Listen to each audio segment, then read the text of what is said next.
Olá pessoal, sejam todos bem-vindos aí a essa pequena videoaula, né? Essa videoaula curta sobre dados geográficos, tá? Ou dados espaciais.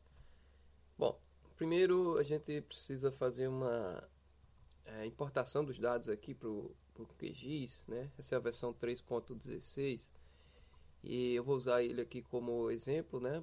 Como exemplo de sistema de informação geográfica para a gente observar dados geográficos. Então, eu vou acessar aqui as funções de entrada de dados, tá? Para importar dados aqui para dentro do nosso projeto.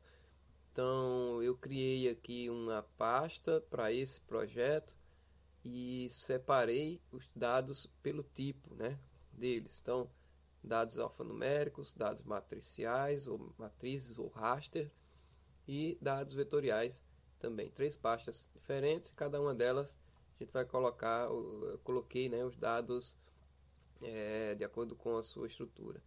Então, percebam que eu acessei aqui a ferramenta de importação de dados para dados vetoriais, né? Então, vou selecionar aqui os vetores. Esses arquivos aí estão no formato shapefile, formato vetorial mais conhecido. Tá? Eu tenho aqui 4 arquivos. Vou importar os 4. Percebam que aqui em camadas, nesse painel aqui de camadas, eles vão aparecer. São 4, não, são 3 na verdade, né? Um eu acabei retirando da pasta aí. Pronto, aí agora eu vou trazer também os dados raster, ou seja, os dados matriciais. Então vou aqui na pasta matrizes e tenho 2 dados no formato GeoTIFF. Tá aqui GeoTIFF, tá? Esses dois dados aí estão no formato GeoTIFF. Adicionar mais 2 dados aqui na minha lista de camadas.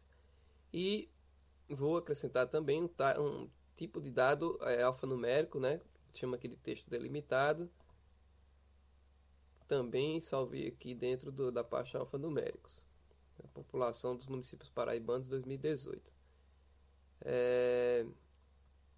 Ok, eu vou adicionar aqui e a gente vai dar uma observada nesses dados, tá?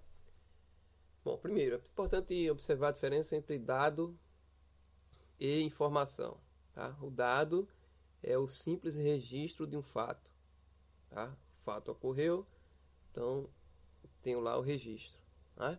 Se eu abrir, por exemplo,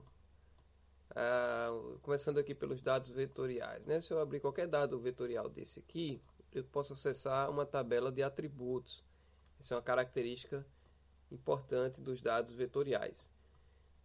Eles têm uma tabela de atributos associada a eles, né? O que tem nessa tabela de atributos? A descrição desses dados, tá? Tenho várias colunas aqui, ó. Cada coluna dessa é uma característica do dado. E cada linha dessa aqui, 1, 2, 3, 4, 5, enfim, aqui são 2.266 linhas. Cada linha dessa está linkada, né, está relacionada a um desenho lá do mapa. Tá? Então, o dado vetorial ele tem essa característica. Né? Você tem uma tabela de atributos e essa tabela é associada às feições geográficas lá no mapa, os desenhos lá do mapa. Por exemplo, se eu pegar aqui Rio Guruji, se eu selecionar essas duas ocorrências aqui do Rio Guruji, eu vou observar que lá no mapa o Rio Guruji foi selecionado, ou seja, essas duas linhas da tabela de atributos correspondem àquela linha desenhada lá no mapa, tá? Aquela feição geográfica lá. Bom, e qual a diferença entre dado e informação? Aqui eu tenho dados, né, o simples registro de um fato. Por exemplo, o Rio Guruji é um rio de ordem 3. Isso é um dado, tá? Agora, se eu der um significado para esse dado, aí ele passa a ser uma informação. Então eu posso dizer que o Rio Guruji ele é um rio de ordem 3 que está localizado, né, que deságua ali no Oceano Atlântico, está localizado no município, aqui eu acho que é o Conde, né, está localizado no município do Conde, e eu vou agregando ali outros dados para que aquilo tenha um sentido. Né? Então, essa é a diferença entre dado e informação. E o dado é geográfico porque ele tem uma localização geográfica. Tá? Ele pode ser georreferenciado, pode ser geográfico. Todo dado georreferenciado é um dado geográfico, mas nem todo dado geográfico é georreferenciado. Qual é a diferença entre geográfico e georreferenciado? Geográfico, quando faz menção, referência a um lugar, né? Um lugar geográfico. E o georreferenciado é quando ele está associado a coordenadas, né? E essas coordenadas são coordenadas verdadeiras, tá? Coordenadas que têm referência geográfica, ok? Então, os dados geográficos, eles têm a sua localização espacial geográfica. O dado convencional, ele não tem. Então, no sistema de informação geográfica, né, a gente vai tratar dados geográficos. E dados convencionais podem ser utilizados no SIG? Podem. Mas, de alguma forma, eles serão associados a um espaço, a uma espacialidade, né? Se a gente observar, deixa eu fechar essa tabela de atributos, se a gente observar esse espaço aqui do meio onde o nosso mapa está desenhado, ele representa uma porção da superfície da Terra, né? Percebam que quando eu movimento o cursor, eu tenho que as coordenadas também vão modificando aqui à medida que o cursor se movimenta. Então, isso aqui está representando um pedaço da superfície da Terra. E por isso, né, o dado que a gente trouxer aqui para o SIG, ele vai aparecer aqui. Se ele não tiver uma localização espacial definida, ele pode ser agregado ou unido, né, a dados que já tenham localização geográfica. E ele passa a ser geográfico também. Então a gente vai tratar aqui a informação, o dado geográfico para produzir informação geográfica, né? Então, nos dados vetoriais, a gente pode ter 3 tipos de representação geométrica. Vejam só. Dá um zoom aqui. Eu tenho esses 3 últimos dados aqui: drenagem principal, postos e municípios da Paraíba. Drenagem principal são os rios. E aí vocês perceberam que eles estão representados por meio de linhas, né? Então tenho linhas aqui representando os rios, todas essas linhas azuis, né? No formato de pontos, né, eu tenho aqui uma camada chamada postos, né? Eu tenho dados dos postos, são postos pluviométricos desse estado da Paraíba, né? Vou até renomear aqui, postos pluviométricos. Ou seja, cada ponto desse aí representa a localização de um pluviômetro, né? Um local lá para medir a quantidade de chuva que caiu nas últimas 24 horas em determinado local, tá? Então, veja, um rio, tudo bem, consigo representar por uma linha, né? Porque o rio normalmente tem esse comportamento de comprimento, né? Então ele segue. O ponto, tudo bem, serve para localizar, né, a partir de um par de coordenadas, um elemento geográfico. Serve para representar um posto pluviométrico, um pluviômetro, né? E dependendo da escala, ele pode servir até para representar, por exemplo, o estado inteiro da Paraíba, né? Dependendo da escala que você estiver trabalhando. E os polígonos, que também podem ser usados aqui para representar tudo que for área. Tá? Então, por exemplo, os municípios aqui paraibanos, eles possuem área, né? Eles são delimitados lá por um conjunto de limites e ali forma-se uma área. Então, os polígonos são utilizados quando o objeto forma uma área, tá? Dependendo da escala também, né? Posso representar lotes, continentes, né? E por aí vai, tá?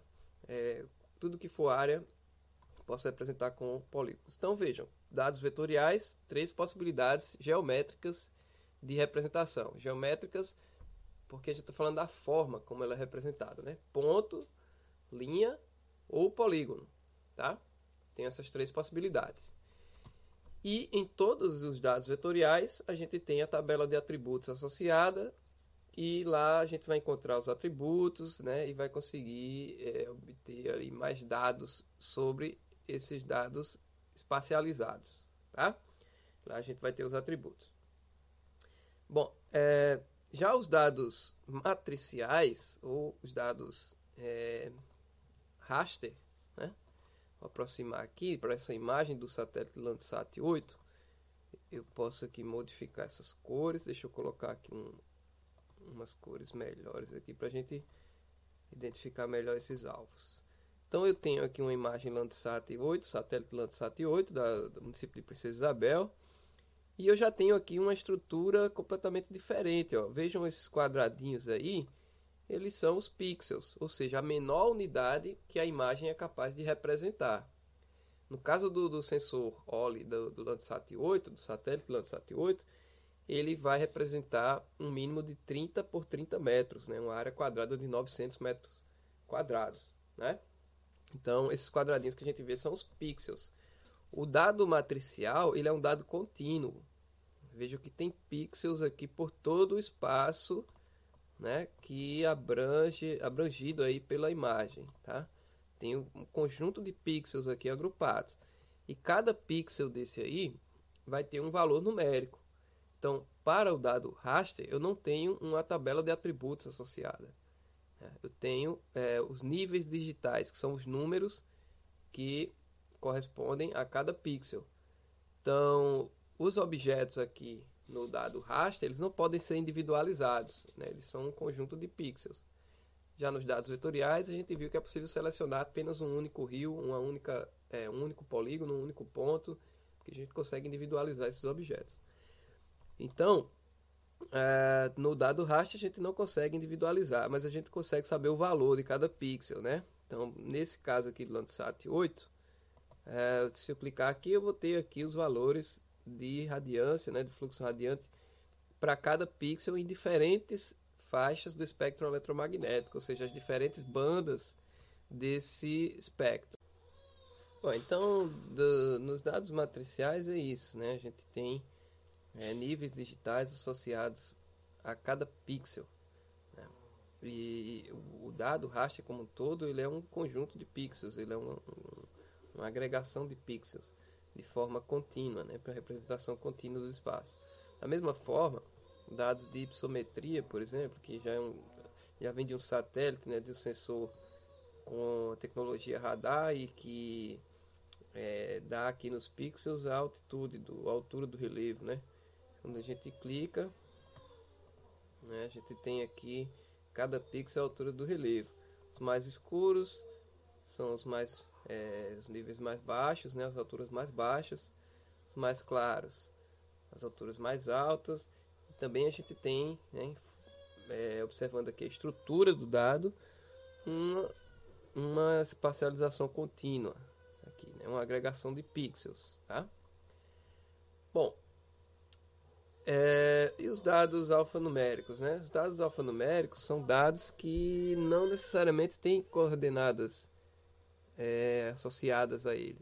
Eu posso ter uma planilha, um documento de texto, né? um arquivo TXT, um arquivo CSV, que tenha lá a coluna que armazena, né, coordenadas, latitude, longitude, ou XY, e posso espacializar esses dados no QGIS, no projeto, né? Esses são dados alfanuméricos, georreferenciados e geográficos.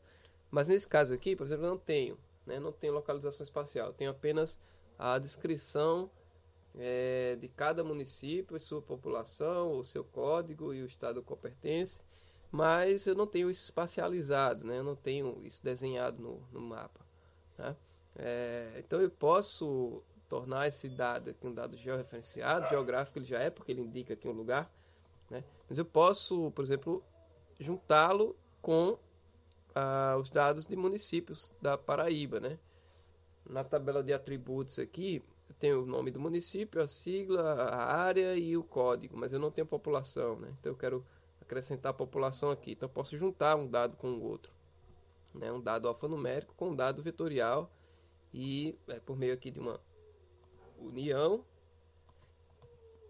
né? Eu posso aqui colocar os campos que servem de elo, né? O elo para a ligação entre esses dois dados. E agora eu tenho na tabela de atributos os dados de população para cada município, né? Então, o dado alfanumérico, ele é o dado sem o desenho espacial, podemos dizer isso, tá? Sem o desenho, sem a feição geométrica ou geográfica representada lá nessa simulação aqui do espaço real, tá? Bom, nem todo dado vetorial precisa morrer dado vetorial, nem todo dado raster precisa morrer raster, né? É possível converter de um para o outro, ou de raster para vetor, de vetor para raster, dependendo da necessidade do projeto, né?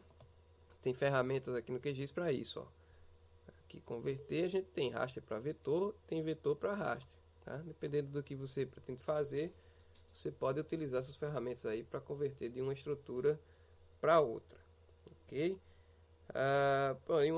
Por último, uma coisa interessante dos dados vetoriais é que, por eles serem objetos, apresentarem, né, objetos individualizados, a gente consegue observar os relacionamentos topológicos desses dados no espaço. O que são os relacionamentos topológicos? A maneira como eles estão localizados em relação uns aos outros, né? Que tipo de relacionamento se cria, por exemplo, entre os rios e o polígono aqui que representa a Princesa Isabel. Esse polígono aqui representa a Princesa Isabel.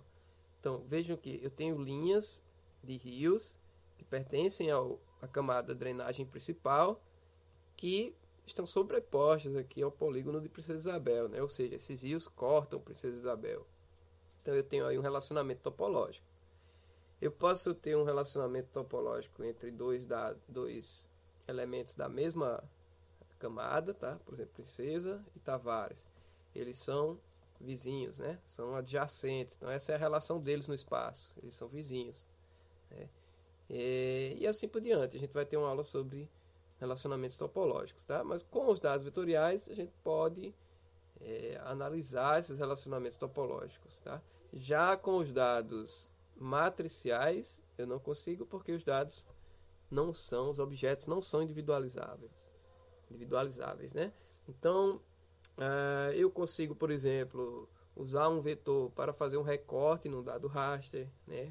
Integrando aí duas camadas com estruturas diferentes, né?